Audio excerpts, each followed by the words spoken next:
Anytime equipment breaks, it angers me. But it really angers me when I'm the one that built it.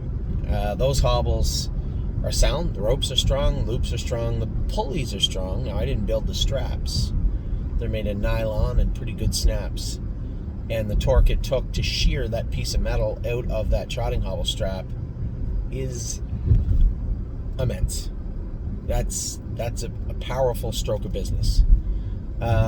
So I had to get around. Greg Grismore kind of come out and then come back in. I went to go around him.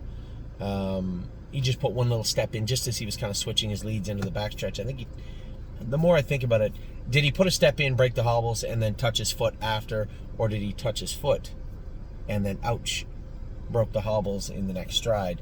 That is a powerful stride, one that seemingly came out of nowhere. So I guess the more I talk about it, the more I think of it. Maybe he did just touch that left foot coming out of the turn into the backstretch, and then the next stride sheared those hobbles, that snap, that piece of metal right out of the hobbles. It's a strong animal.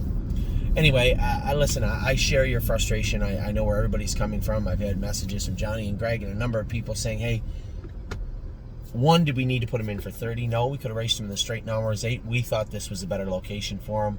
Everybody's quietly making comparisons to LD's Patrick, and he's very similar. Not quite, but very, very similar. And the class in Ontario probably would do this horse better. He actually trots the turns better than he trots the straightaways. I think originally that was my thinking behind racing him here. Whether it be the Meadows or Mohawk, I think this is a tough spot for a horse like him to race. Right now, anyway. Now, if he bruised that foot tonight when he jumped on, I'm sure he's fine. I took the shoe off. We poulticed him all up after and walked him, and he seemed fine. I believe we are going to have to make a little change and take him to Ontario. So I really hope that LD's Patrick vacates that class tomorrow so that we can get this guy in there. I don't want to run into a complication where they're racing on top of each other, or I'm not going to race against each other, but on top of each other. So stay close. We'll come home this week, I suppose. We'll race him in that non-winners class.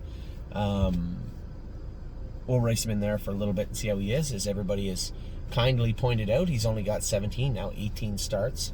So the idea that he wouldn't be fresh is unlikely. So we can race him in Ontario and race him around wherever we want to from here on out. I think,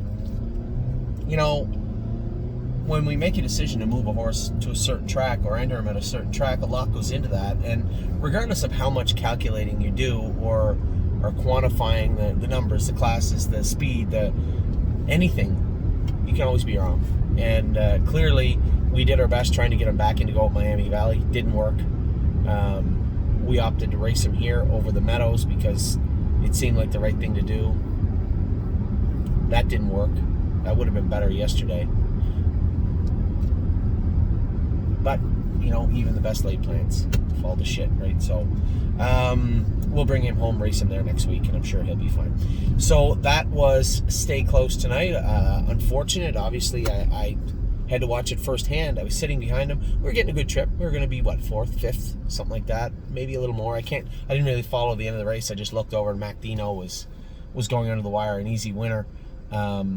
I don't know how it would have played out. I assume I would have been 4th, but seemed fine after the race. A little sore on that foot, but I'm sure he'll be fine.